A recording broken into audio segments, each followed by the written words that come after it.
Bonjour à tous. Donc vous le savez peut-être, ou vous ne savez pas tous, mais j'ai une double casquette, je suis à la fois journaliste et médecin sexologue. Là évidemment c'est le médecin sexologue qui parle aujourd'hui. Mais j'ai voulu insister là-dessus parce que d'abord c'est inhabituel que les journalistes prennent la parole en tant qu'acteurs. Et en même temps, je crois qu'il y a des moments où il ne faut pas se taire. Et ce que j'ai entendu dans mon cabinet de consultation concerne en plus une partie des prostituées qu'on n'entend jamais, ou qu'on entend très peu, même si heureusement parfois on recueille des témoignages. Et ce sont, en tout cas celles que moi j'ai vues au cabinet, ce sont des prostituées qui avaient fait le choix de la prostitution. Donc d'abord parce que faire la démarche d'aller voir un sexologue, c'est pas forcément simple, et que j'ai pas eu, en tout cas, l'occasion de m'entretenir avec des prostituées qui, elles, n'avaient pas eu le choix, tout simplement parce qu'elles ne consultaient pas en sexologie, ou en tout cas, elles ne m'ont pas consulté moi. Mais je dois dire que les travaux sont aussi très rares là-dessus, en tout cas dans la littérature sexologique. On voit très peu de publications sur les conséquences à long terme de la prostitution, même choisie. Et donc j'ai voulu prendre la parole aussi d'abord parce qu'on me l'a proposé, et parce que je trouve ça très important que l'on arrête ce discours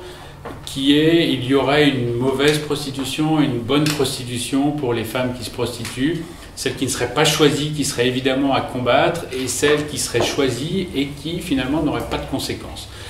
Alors certes, moi je ne peux parler que de ce que j'ai vu, en tout cas des patientes qui se sont confiées à moi, et ce qui est certain, c'est que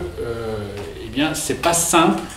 de séparer, on ne peut pas séparer aussi facilement l'activité prostitutionnelle de l'activité sexuelle, de la vie intime, parce que, évidemment, on parle de la même région, de la même zone du corps, on parle surtout de la sexualité, ce qui n'est pas anodin.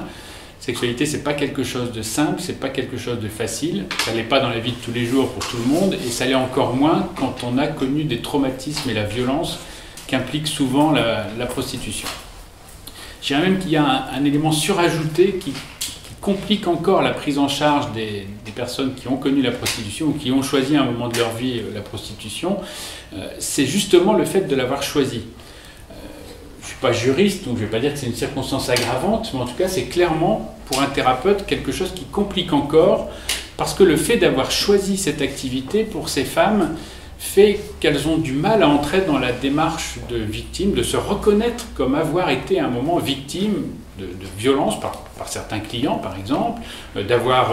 accepté elles-mêmes certaines pratiques qu'elles s'étaient peut-être jurées ou promis de ne pas faire, parce qu'elles ont eu affaire à un client qui était soit impressionnant, soit qui a payé, puisque là aussi il y a cette notion qui fait que tout pourrait s'acheter en matière de sexe. Et donc le fait d'avoir à un moment choisi ou consenti fait qu'elles ont l'impression qu'elles ont maîtrisé la situation.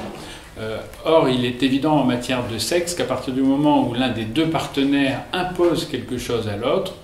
contre sa volonté, eh bien, on entre évidemment dans une asymétrie et surtout dans une sorte d'incarnation de la soumission au désir de l'autre et surtout de l'abnégation de ses propres désirs et de sa propre volonté. Donc ces femmes ont ensuite tout un travail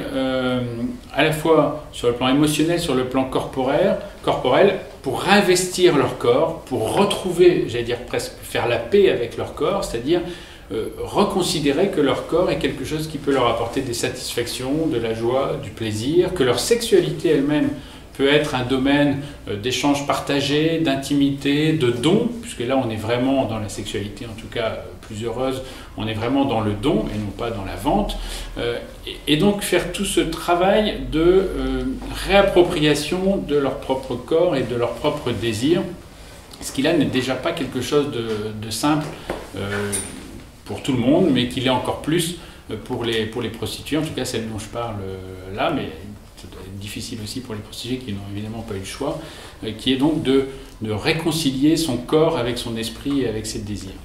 Je ne vais pas prendre la parole plus longtemps parce que je pense qu'il y aura peut-être des questions après, puis je veux surtout laisser chacun s'exprimer, y compris celles qui ont connu cette difficile convalescence après cette sexualité traumatique. Je ne veux surtout pas dire que c'est une sexualité tout court, parce que pour moi, c'est absolument pas une sexualité. Quand on veut s'épanouir dans le sexe, il faut forcément à un moment donné qu'il y ait un investissement de l'esprit,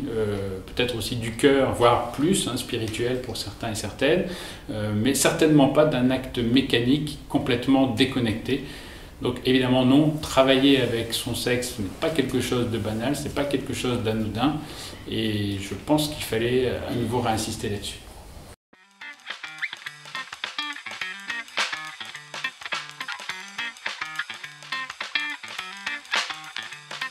Откройте форточку. Откройте. Не бойтесь свежего воздуха. Прошу вас расстегнуть воротничок и ослабить пояс.